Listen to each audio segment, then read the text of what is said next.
చిరకాల మిత్రుడే. ఆయన కూడా ఏం చేసిండో చూడండి. ఎవరింటికి వెళ్ళిండు? ప్రియాంక రెడ్డి ఇంటికి వెళ్ళిండు. ఆయన ఏం మాట్లాడిందంటే, ఈ నిందితులకు ఉరిశిక్ష చేయించడానికి మా ప్రభుత్వం ప్రయత్నం చేస్తుంది అన్నాడు. అసలు ప్రభుత్వం ఏం ప్రయత్నం చేసేది? కోర్టులు కాదు శిక్ష వేయాల్సింది. అంటే కోర్టులు వేసే శిక్షలను కూడా మేమే ఇప్పిస్తామని చెప్పి ఆయన మాట్లాడిండు. ఎవరు? ఏ హోదాలో? కేంద్ర మంత్రి హోదాలో. ఇగో ఢిల్లీలో కూడా అదే మాట్లాడిండు. దోషులకు ఉరిశిక్ష పడాలని చెప్పి. లక్ష్మి దోషులకు అడిగిందా ఆయన? మానస దోషులకు అడిగిందా? పోయి వాళ్ళ ఇళ్ళకి వాళ్ళ ఊరేదో తెలుసా? పోయి నలుగురు చంపిన శ్రీనివాస్ రెడ్డి గురించి ఆయన మాట్లాడారు. వీళ్ళు మాట్లాడలేదు. నలుగురు చంపిన శ్రీనివాస్ రెడ్డి గురించి మాట్లాడలేదు. కానీ దోషులకు శిక్ష పడాలి, ఉరిశిక్ష పడాలని కోరుకున్నది ఓన్లీ ప్రియాంక రెడ్డి గారు. నిందితుల గురించి ఉరిశిక్షలు కావాలి, కాల్చేయాలని మాట్లాడితే తప్ప మిగతా వాళ్ళ గురించి ఎవరు మాట్లాడలేదు. ఇప్పుడు ప్రభుత్వం నిర్వహించే యువరాజు ఎవరు? కేసీఆర్ కొడుకు. యువరాజు ఏదంటే అదే డైరెక్షన్ చేస్తాడు. ఇగో రేపు చేసిన వారిని వెంటనే ఉరి తీయాలి. ఎవరిని? లక్ష్మీ రేపు చేసిన వాళ్ళు అన్నాడా? మానస గురించి అన్నాడా? కాదు. కేవలం అంటే వెలమారెడ్డి దొరలు పటేళ్ళు. ఎవరు? దొరలు పటేళ్ళు. దొరలు ఎవరు? వెలమ. పటేళ్ళు ఎవరు? దొరలు పటేళ్ళు కలిసి. ఇగో చూడండి, చంద్రబాబు నాయుడు కూడా ప్రియాంక నిందితులను ఉరిశిక్ష చేయమని చెప్పి కోరుకున్నాడు. ఏం కోరుకున్నాడు? ఉరిశిక్ష చేయాలని కోరుకున్నాడు. పక్క రాష్ట్రమైనా కోరుకున్నాడు. రెండు పక్క రాష్ట్ర ముఖ్యమంత్రి ఎవరు? జగన్మోహన్ రెడ్డి గారు. ఈ నిందితులను ఎన్కౌంటర్ చేయాలని పోలీసులకు కేసీఆర్ హ్యాట్సాప్ చెప్పిండు. ఏం చెప్పిండు? ఎవరిని చంపిన వాళ్ళను? ప్రియాంక రెడ్డి గారిని చంపిన వాళ్ళను ఎన్కౌంటర్ చేస్తే ఎన్కౌంటర్ చేసిన పోలీసులకు కేసీఆర్ ఏం చెప్పిండు? హ్యాట్సాప్ కోరికలు. ఇప్పుడు వీళ్ళందరూ వెలమారెడ్డి కమ్మ. వెలమ రెడ్డి కమ్మ. అవునా కాదా? ఇది వాస్తవమే కదా? అంటే మనల్ని సమర్థించే కమ్మాస్ ఉన్నారు, రెడ్డిస్ ఉన్నారు, అది పక్కన పెట్టేసేది. అగ్రకులాలు కూడా కొంత ప్రజాస్వామ్యాలు అది పక్కన పెట్టేసేది. కానీ చంద్రబాబు నాయుడు అయితే కమ్మాయిన కోరుకున్నా, ఇంతమంది రెడ్లు కోరుకున్నా, వెలమదర కోరుకున్నా, ఎవరిని కాల్చమన్నారు? ఎవరిని ఉడియమన్నారు? ఓన్లీ ప్రియాంక రెడ్డి నిందితులనే. వీళ్ళందరి కాడ ఎవరు మాట్లాడలేదు. ఇప్పుడు మీ దృష్టికి తీసుకొస్తున్నా, చట్టసభలో కోరుకున్నది ప్రియాంక కోరుకున్నది ప్రియాంక రెడ్డిని చంపమని. ప్రజల్ని ప్రేరేపించిన మీడియా కోరుకున్నది ప్రియాంక రెడ్డి నిందితులను చంపమని. అంతేనా? టీవీలు అనిపించింది కదా, వీళ్ళని చంపాలి, వాళ్ళని జైల్లో పెట్టద్దు, జైల్లో పెట్టి ఎందుకు మేపాలి అని ఎవరితో అనిపించిండ్రు? ప్రజలతో టీవీల ద్వారా అనిపించిండ్రు. మీడియా కోరుకున్నది ప్రియాంక రెడ్డిని చంపిన వాళ్ళు చంపమని. సమాజం కోరుకున్నది ఆ కోణంలోని, చట్టసభలో కోరుకున్నది ఆ కోణంలోని, పోలీసు వాళ్ళు కోరుకున్నది కూడా వీళ్ళని చంపిన ఎవరు పట్టించుకోవాలని. ఇప్పుడు వాళ్ళని చంపిన తర్వాత, ఆ నలుగురిని చంపిన తర్వాత మీరు గమనించాలి, ఈ నలుగురు నిందితుల తల్లులు ఉన్నారు కదా, ఎవరు తల్లులు? వాళ్ళు ఎవరు? ముగ్గురు బీసీ చాలా పేద కుటుంబాలు, ఒక ముస్లిం పేద కుటుంబమే. లారీ డ్రైవర్లుగా క్లీనర్లుగా ఉన్న డబ్బులు వాళ్ళు చేస్తారా? కోటీశ్వర బిడ్డలు చేస్తారా? లారీ డ్రైవర్లుగా క్లీనర్గా పేద వర్గాల బిడ్డలే. కానీ వాళ్ళ మనసు ఎట్లుందో చూడండి. మా బిడ్డలు తప్పు చేస్తే శిక్షించండి కోరుకున్నారు వాళ్ళు. ఎవరు? మా బిడ్డలు తప్పు చేస్తే శిక్షించాలని కోరుకున్నారు. తప్పు చేసి ఉంటే శిక్షించాల్సిందే. ఎవరు వీళ్ళు? నలుగురు నిందితుల తల్లులు. ఆ శిక్ష ఏ ద్వారా కోరుకున్నారు వాళ్ళు? కాల్చమన్నారా? కోర్టు ద్వారా ఏమన్నారా? అసలు శిక్ష వేయాల్సింది ఎవరు? కోర్టులే కదా. మరి వాళ్ళ తల్లులు కోరుకున్నది ఏంటిది? వాళ్ళ తల్లులు కోరుకున్నది ఏంటిది? మా బిడ్డలు నేరం చేస్తే ఆ బిడ్డ ఒకటి కాదు, మా బిడ్డ ఒకటి కాదు, ఆ నేరానికి తగ్గ శిక్షలు కోర్టులు అయితే మాకు అభ్యంతరం లేదని చెప్పేసి. అంటే వాళ్ళ పిల్లల్ని దాచుకోవాలనుకున్నారా? వాళ్ళ పిల్లల నేరాలను కప్పించుకోవాలనుకున్నారా? అంటే పేద వర్గాల మన మహిళలు తమ బిడ్డలు చేసిన తప్పులను సమర్థించలేదు, ఉపేక్షించలే. కోర్టు ద్వారా చట్ట శిక్షలు వేసిన మాకు అభ్యంతరం లేదన్నారు. కానీ మీరు దృష్టికి తీసుకొస్తున్నా అదే ప్రియాంక రెడ్డి గారి తల్లిదండ్రులు ఏం కోరుకున్నారు? ప్రతీకారం కోరుకున్నారు. ఏం కోరుకున్నారు? ప్రతీకారం కోరుకున్నారు. ఇక్కడ నిందితుల తల్లులోమో కోర్టుల ద్వారా శిక్షణ కోరుకున్నారు. కానీ బాధితురాలి తల్లిదండ్రులేమో వెంటనే చంపాలని కోరుకున్నారు. కోరుకున్నారా లేదా? ఎన్కౌంటర్ జరిగినాక వాళ్ళ అన్నమాట ఏంది?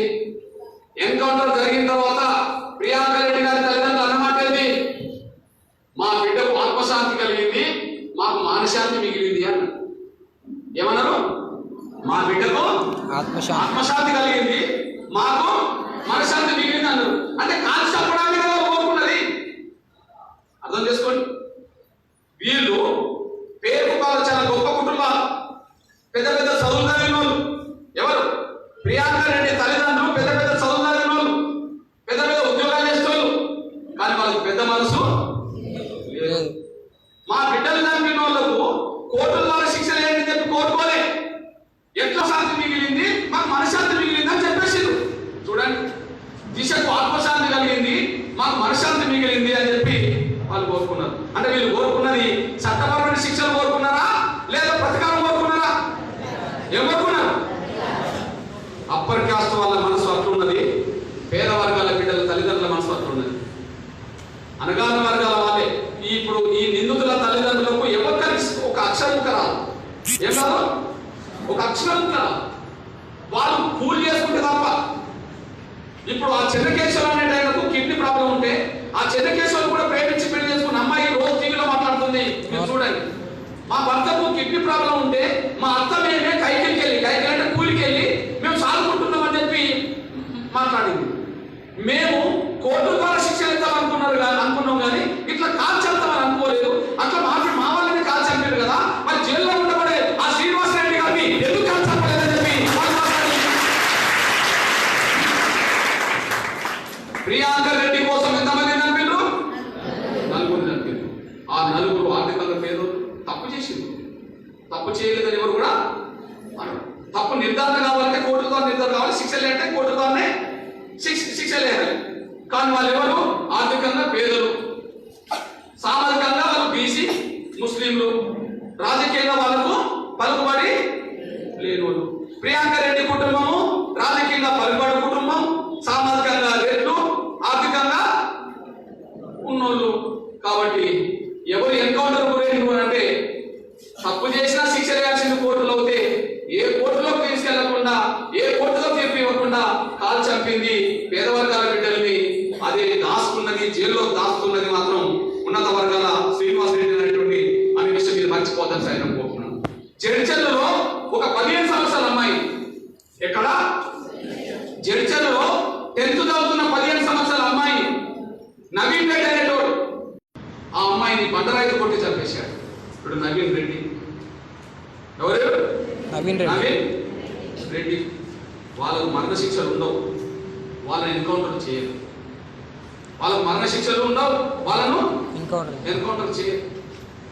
దానికి కారణం ఏంటంటే మనం ఉన్నత వర్గాల పిల్లలను కాదు, మనకు రాజకీయ పలుకుబడి లేదు, మనకు మీడియా లేదు. కాబట్టినే ఇదంతా గమనించిన న్యాయ వ్యవస్థ ఏం చేసింది ఇప్పుడు? ఇదంతా అంటే అందరూ దోషిగా న్యాయ వ్యవస్థ నిలబెట్టే ప్రయత్నం చేసిండ్రు. అంటే పోలీసు వాళ్ళు రాజకీయ పలుకుబడితోటి మేమే అసలు శిక్షలు మీరేస్తారా అని చెప్పి సుప్రీంకోర్టు వెంటనే ఆ డెడ్ బాడీస్ ఎట్టి పరిస్థితుల్లో సమాజ చేయదు, మేము విచారణ జరిపిస్తామని చెప్పి ముగ్గురు సీనియర్ ఒక మేధావులతో ఒక కమిటీ సుప్రీంకోర్టు వేసింది. అనేసుకోండి, మీరు మర్చిపోదు. ఏ కమిటీ వేసింది? సుప్రీంకోర్టు ముగ్గురుతో కమిటీ వేసింది. అంటే మేము శిక్ష వేయాల్సింది మీరే ఇస్తారు, దాన్ని తీసుకెళ్ళి కాల్ చెప్తారా? చట్టసభలో ఉన్న వాళ్ళు ప్రియాంక రెడ్డి గారు ఎన్కౌంటర్ అయిన రోజు నిందితుల విషయంలో పార్లమెంట్ లో చర్చ జరిగితే ఎన్కౌంటర్ చేయాలని సమర్థిస్తూ బల్లలు కొట్టారు, బల్లలు దర్శింది. బల్లలు దర్శిందంటే అర్థం ఏంటిది? సపోర్ట్ కొట్టినట్టే కదా. అంటే ఎన్కౌంటర్ చేయడానికి చట్టసభలో ఉన్న వాళ్ళు సపోర్ట్ చేశారు, ఎన్కౌంటర్ చేయడానికి మీడియా సపోర్ట్ చేసింది, ఎన్కౌంటర్ చేసింది పోలీసులు. కాబట్టి మేము న్యాయవాదం చేసినట్టు పాలు చెప్పుకోవడం జరిగింది. అంటే 3 వ్యవస్థలు కుమ్మక్కై ఈ నలుగురిని చంపింది. న్యాయ వ్యవస్థలు కాకుండా 3 వ్యవస్థలు, పోలీసు వాళ్ళు, రాజకీయ నాయకులు, మీడియా కలిపే ఈ నలుగురు చంపింది అనే విషయం కూడా స్పష్టంగా మన కళ్ళ ముందు అవుతున్న విషయం మీరు మర్చిపోతారు సరే అనుకుంటున్నాను. అందుకని ఒక పేద వర్గాల బిడ్డలుగా మన వర్గాల మహిళల పట్ల ఎట్లా ఉండాలి, లేదా శిక్షలు ఎట్లా ఉండాలి అన్నప్పుడు నేను నిన్నగాక మొన్న ఆంధ్రప్రదేశ్ నుంచి వస్తున్నాను. నేను నిన్న కూడా ఆంధ్రప్రదేశ్ నుంచి వస్తున్నా, రాజమండ్రి నుంచి వస్తున్నాను. నిన్న ఏ హ్యాట్సాప్ అయితే చెప్పిండో ఎవరు? కేసీఆర్ హ్యాట్సాప్ చెప్పింది ఎవరు? జగన్. ఆ జగన్ నిన్న అసెంబ్లీలో ఉన్నప్పుడే నిన్న 5 సంవత్సరాల మన పాపను, మన దళిత మానబిడ్డను, 5 సంవత్సరాల బిడ్డను 19 సంవత్సరాల లక్ష్మణ్ రెడ్డి అంటే చంపిండు. అది అత్యాచారం చేసిండు. ఎన్ని సంవత్సరాల అమ్మాయి? 5 ఏళ్ల పాపం అత్యాచారం చేసినోడు ఎవడు? మరి కేసీఆర్ నలుగురిని చంపిస్తే హ్యాట్సాప్ అన్నాడు కదా. ఎవరు? జగన్ రెడ్డి కోసం నలుగురిని చంపితే హ్యాట్సాప్ అన్నాడు కదా. మరి జగన్ చేయాల్సింది ఏంటి? ఇతన్ని చేయాల్సింది ఏంటి? మరి ఈయన లక్ష్మారెడ్డి కదా, ఈయన ఏం చేయాలి? జగన్ ఏం చేయాలి? ఈయన కూడా అదే చేయాలి కదా. చేయడు, ఎందుకంటే రెడ్డి కదా ఇక్కడ చేసింది. మరి ఒక్కరిని చంపిన నలుగురిని చంపిన దానికి సమర్థించిన జగన్ నలుగురిని చంపిన మరి శ్రీనివాసరెడ్డి గారిని ఎన్కౌంటర్ చేయమని చెప్పి కేసీఆర్ సూచన చేయాలి కదా. చేయాలి. కేసీఆర్ అభినందించాడు కదా, హ్యాట్సాప్ అన్నాడు కదా. ఒక్కరిని చంపిన నలుగురిని చంపినందుకు హ్యాట్సాప్ అన్నాడు కదా. మరి నలుగురిని చంపిన శ్రీనివాసరెడ్డి గారిని చంపమని చెప్పి ఈయన సూచన చేయాలి కదా. కానీ చెప్పడు, ఎందుకంటే శ్రీనివాస్ రెడ్డి కదా. శ్రీనివాస్ రెడ్డి కదా. జగన్ కూడా రెడ్డి. గుంటూరులో లక్ష్మణ్ రెడ్డి కదా. చర్చలలో నవీన్ రెడ్డి కదా. వాళ్ళు నేరాలు ఘోరాలు ఎన్ని చేసినా వాళ్ళు తప్పించుకుంటారు. తెలుసో తెలుగు ఒకటి చేస్తే మనకు మాత్రం ఇట్లాంటి శిక్షలు.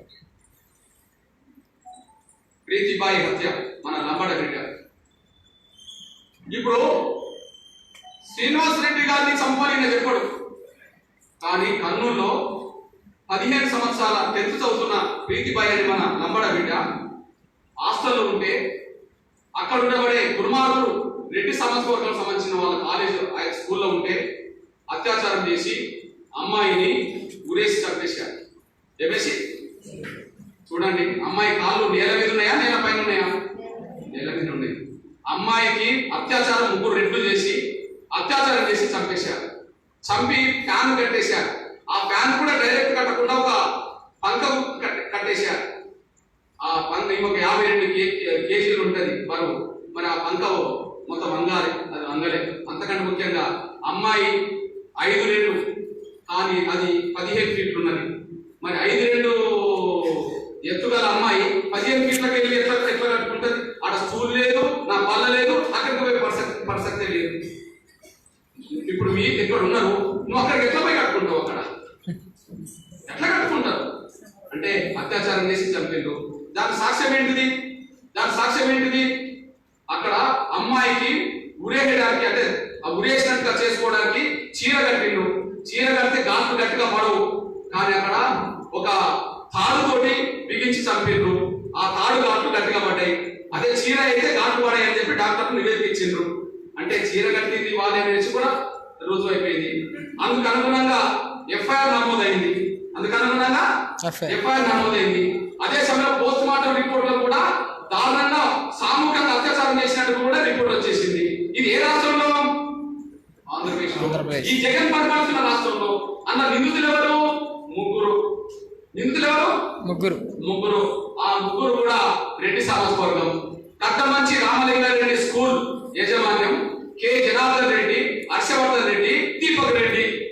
వాళ్ళ మీద కేసు ఉన్నది, పోస్ట్ మార్టం రిపోర్ట్ ఉన్నది. అమ్మాయి 5 రెట్లు ఎత్తుంటే 15 ఫీట్ల కాడ ఉరేసుకున్నట్టుగా చీర కట్టిండ్రు. ఆమె నేల మీదనే ఉన్నది. అదే సమయంలో అక్కడ ఏమి బల్ల లేదు, అక్కడ కట్టుకోవడానికి అవకాశం లేదు. అంటే డైరెక్ట్ అత్యాచారం చేసి చంపిన రుజువైనా కూడా వాళ్ళని మాత్రం జగన్ అరెస్ట్ చేస్తలేడు. ఇక్కడ మాత్రం ఒక రెడ్డి చనిపోతే నలుగురిని కాల్చి చంపడము హ్యాట్సాప్ అన్న అతను. అదే రెడ్డి చేతిలో ఒక లంబడ బిడ్డ 3 చేతుల చంపబడితే మాత్రం అక్కడ అరెస్ట్ చేస్తలేడు, వాళ్ళకి శిక్షలు ఎత్తలేడు.